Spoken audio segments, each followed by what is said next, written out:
자, 그럼 우리 이제 131페이지 7번부터 보시면 되죠. 자, 7번. 해썹 적용업소의 지정 및 행정 처분에 대한 설명입니다. 옳은 것 그랬네요. 자, 그럼 우리 한번 보실까요? 오늘 나눠드렸던 프린트 4페이지 보시면은요. 해썹 지정 및 행정 처분에 대한 걸 정리해 놨는데, 해썹을 인증을 신청을 하는 것은 보통 이제 뭘 우선 이런 식품안전관리 인증 적용업소의 인증 신청서와 함께 우리가 식품별 식품안전관리 인증 계획서를요 첨부해서 내면 되는데요.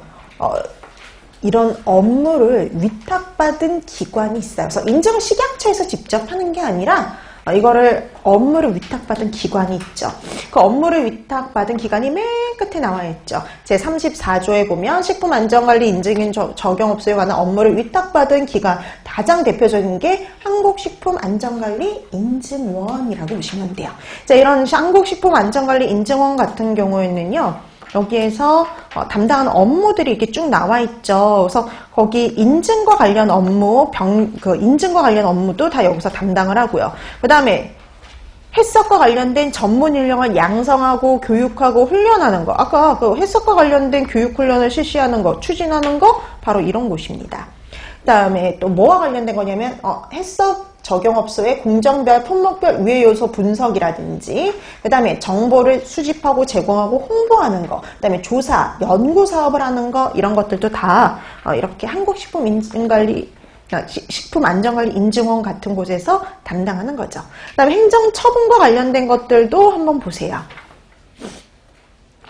자, 행정처분과 관련된 것 중에서 보시면은요, 인증이 취소되는 경우가 있고, 시정 명령이 떨어지는 경우가 있는데요, 인증 취소인 경우, 시정 명령이 떨어지는 경우 한번 읽어두시면 됩니다. 그 중에 예를 들어서, 이런 경우에는 인증이 취소돼요. 원재료, 부재료 입고 시 공급업체로부터 식품안전관리 인증 기준에 정한 검사 성적서를 받지도 않고 기준에 정한 자체 검사도 하지 않는 경우, 이런 경우는 인증이 취소되지만요.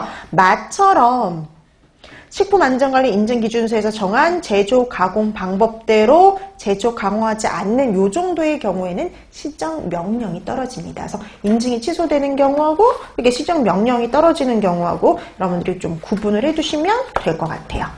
자, 그러면 문제로 돌아가서 한번 보시면은요. 1번. 적용업소의 지정 및 행정 처분에 대한 설명으로 옳은 것을 찾아주시면 되는데요. 1번을 보시면 해썹 적용 대상 식품안전관리 인증 계획서를 첨부해서요. 해썹 적용업소의 인증 신청서를 지방식품의약품안전청에 제출한다. 지방식약청은 인증과 관련된 업무를 하지 않습니다. 인증과 관련된 업무는 한국식품안전관리 인증원처럼 위탁을 받은 기관에서 하죠. 그럼 지방식약청은 아무것도 안 하느냐? 해썹과 관련해서 하는 것이 있어요. 조사평가요. 조사평가를 합니다. 해썹 적용업소의 그 조사평가, 우리 보통 연 1회 이상 실시를 하잖아요. 그 조사평가는 거 지방식약청에서 해요.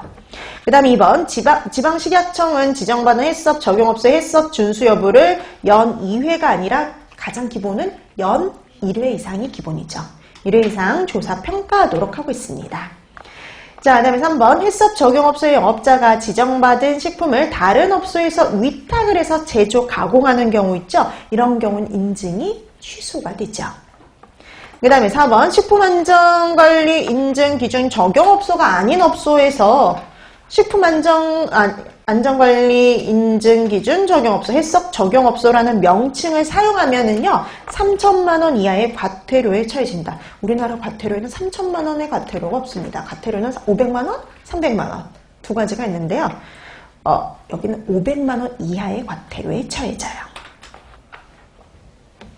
그러니까 해썹 적용업소가 아닌데 해썹 적용업소다라는 명칭을 사용하게 되면은요, 500만 원 이하의 과태료에 처해집니다. 과태료 중엔 3천만 원은 없어요. 자, 그러면 이 중에 옳은